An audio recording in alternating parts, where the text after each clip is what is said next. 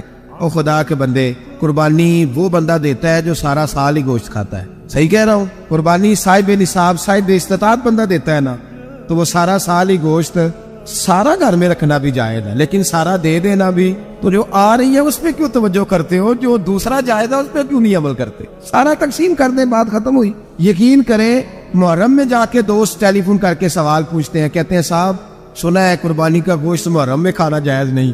میں کہ نہیں، ربیع الاول چ بھی جائز جے، جب رمضان تک کھاؤ، کوئی بندہ نہیں منع کرتا، اس لیے کہ کسی کو دینا تو پسند ہی نہیں، یا پھر اس میں سے جو خاص چیزیں ہیں وہ اپنی فریج میں اور باقی جو ہے وہ دوسروں کے لیے۔ یہ کیا طریقہ ہے ہمارا؟ اور اسی پہ عمل ہے۔ اللہ تبارک و تعالی ہمیں سمجھنے کی توفیق عطا فرمائے۔ حضرت ابراہیم بہت بڑے مہمان نواز تھے، صرف قربانی نہیں دیتے تھے، سارا سال بہت سارا لنگر، بہت سارا کھانا پینا، بہت ساری چیزیں جاری رہتی۔ اور جتنے غریب لوگ تھے فلسطین کے، ان کو پتا تھا کہ حضرت ابراہیم علیہ السلام کا لنگر جاری ہے فلسطین میں جب آپ کا قیام تھا۔ ایک دفعہ ڈھیروں مہمان آ گئے اور کھانے کو کوئی چیز نہیں۔ حضرت سارہ اور جناب ہاجرہ دونوں اس وقت موجود تھیں۔ وہ کہنے لگی ابراہیم بہت سارے مہمان آ گئے تو کیا کریں؟ جناب سارہ کہنے لگی کس طرح کر کے ان کی مہمان نوازی کرنی؟ اور حالات یہ ہے کہ قحط پڑا ہوا ہے فلسطین میں، مصر میں، دور دراز علاقوں میں۔ تو حضرت ابراہیم کہنے لگے یہ اللہ کے مہمان ہیں اور ہمیں رب کریم کا بندہ سمجھ کے آ گئے، اللہ ہی بندوبست کرے گا۔ فرمانے لگے میرا مصر میں ایک دوست ہے، وہ قید کے دنوں میں غلہ جمع کر لیتا ہے، میں اس کی طرف پیغام بھیجتا ہوں، مجھے امید ہے وہاں سے غلہ ملے گا۔ 2-3-5 اونٹ والے غلام بلائے اور ان کو کہا کہ جاؤ غلہ لے آؤ مصر کے دوست سے۔ وہ لوگ کہتے ہیں ہم غلہ لینے گئے، وہاں جب پہنچے تو حضرت ابراہیم خلیل اللہ علیہ السلام کا پیغام دیا تو آپ کا وہ دوست کہنے لگا غلہ تو بے شمار تھا، مجھے خبر نہیں تھی کہ حضرت ابراہیم کا پیغام آئے گا، تو میں تو سارا تقسیم کر چکا ہوں، لوگ لے گئے، اب تو کوئی شے نہیں۔ اب وہ خالی آ گئے پانچوں کے پانچوں۔ جب خالی آئے تو حضرت ابراہیم کی حویلی کی دیواریں چھوٹی چھوٹی تھیں۔ ان غلاموں میں سے، خادموں میں سے، آپ کے ان چاہنے والوں میں سے ایک کہنے لگا یار وہ غریب تو انتظار کر رہے ہوں گے کہ غلہ لینے گئے ہیں، ہمیں روٹی ملے گی۔ چھوٹی چھوٹی دیواریں ہیں، وہ جب دیکھیں گے نا خالی آ گئے تو انہیں تکلیف ہوگی، اس طرح کرو بوریوں میں ریت بھر لیتے ہیں، ریت بھر کے لے جاتے ہیں، بعد میں اندر رکھ کے انہیں سمجھا بہلا لیں گے یا حضرت ابراہیم کو بتائیں گے، وہ خود ہی ان لوگوں کی دل جوئی فرمائیں گے۔ اب غلہ کی جگہ ریت بھر کے اونٹوں پہ رکھ کے لائی گئی، لا کے بوریاں جب رکھ دی گئیں، حضرت ابراہیم علیہ السلام دوپہر کے وقت آرام فرما رہے تھے۔ بی بی سارہ اٹھی، کہتی ہے جب میں نے دیکھا نا کہ بوریاں پہنچ گئی ہیں تو گئی، غلام کو ساتھ لیا اور اس کو جب کھولا نا تو کہتی ہے اتنی حسین گندم میں نے پہلے کبھی دیکھی نہیں تھی، اتنا پیارا دانا میں نے کبھی ملاحظہ ہی نہیں کیا تھا۔ فرماتی ہے جب اس کو پیس کر چکی میں روٹیاں پکائی تو خوشبو دور دور تک پھیل گئی، اعلیٰ غذا بنی، بڑے بڑے کھانے بیبیوں نے مل کے پکائے، چن دیے گئے۔ حضرت ابراہیم اٹھے تو لوگ کھانا کھا رہے، سجدہ شکر ادا کیا، اور جب سجدے میں گئے تو وہی آنے لگی، پھر رونے لگے۔ جب پلٹ کر باہر تشریف لائے تو جناب سارہ کہنے لگی ابراہیم تمہارا مصری یار بڑا اچھا ہے، اس نے اتنی اعلیٰ گندم بھیجی ہے کہ اتنی تو میں نے پیاری گندم کبھی دیکھی نہیں۔ جناب ابراہیم مسکرائے، فرمانے لگی سارہ یہ مصری یار نے نہیں بھیجی، یہ میرے عرشی یار نے بھیجی ہے، یہ میرے عرشی یار نے بھیجی ہے۔ بھائی مہمان نوازی مزاج تھا، لوٹا دینا مزاج تھا، دوسروں کی اشک شوئی مزاج تھا۔ حضرت ابراہیم علیہ السلام کا طریقہ ہے قربانی، حضور نے ان کا طریقہ بیان کیا۔ اگر سال کے بعد قربانی دینا ان کا طریقہ ہے تو سارا سال غریبوں کو روٹی دینا بھی حضرت ابراہیم کا طریقہ ہے، سارا سال غریب کی نوکری کرنا یہ بھی حضرت ابراہیم کا طریقہ ہے، بھوکے کو کھانا کھلانا یہ بھی۔ میرے مصطفیٰ کریم سید عالم صلی اللہ علیہ وسلم سے صحابہ نے پوچھا حضور بہترین مسلمان کون ہے؟ بہترین مسلمان تو حضور نے فرمایا جو سلام لینے میں پہل کرے اور غریب کو روٹی کھلانے میں سب سے اچھا ہو، وہ بہترین مسلمان ہے، زبردست مسلمان۔ ہمارے ہاں دعوتیں ہوتی ہیں تو امیروں کی، افطاریاں تو امیروں کی، اور میرے مصطفیٰ کریم علیہ السلام نے فرمایا بدترین دعوت ہے جس میں امیر بلائے جائے غریب نہ بلائے جائے، وہ بدترین دعوت۔ حضرت ابراہیم کا طریقہ رہا ساری زندگی مہمان نوازی۔ اور دوسرا ان کا مزاج تھا، اللہ سے پیار ہو گیا تھا نا، جب رب کریم سے محبت ہوتی ہے نا اور محبت کا احساس ہوتا ہے دل میں، پھر سجدے لمبے ہوتے ہیں۔ عام آدمی تو نماز بھی نہیں پڑھ سکتا، جسے خدا سے محبت ہوتی ہے وہ تہجد بھی نہیں چھوڑ سکتا۔ وہ یہ محبت کی بات ہے نا، جس کو پیار ہوتا ہے اس کی تہجد بھی ہے، اس کی اشراق بھی ہے، چاشت بھی ہے، اس کے عمرے بھی ہیں، اس کے حج بھی ہے، اس کے بار بار کعبۃ اللہ کے دیدار بھی ہیں۔ یہ محبت الہی ہے، جوش مارتی ہے۔ ان لوگ سجدہ کرتے ہیں تو اٹھتے ہی نہیں، اللہ کے بندوں سے پیار کرتے ہیں اللہ کی۔ حضرت ابراہیم کو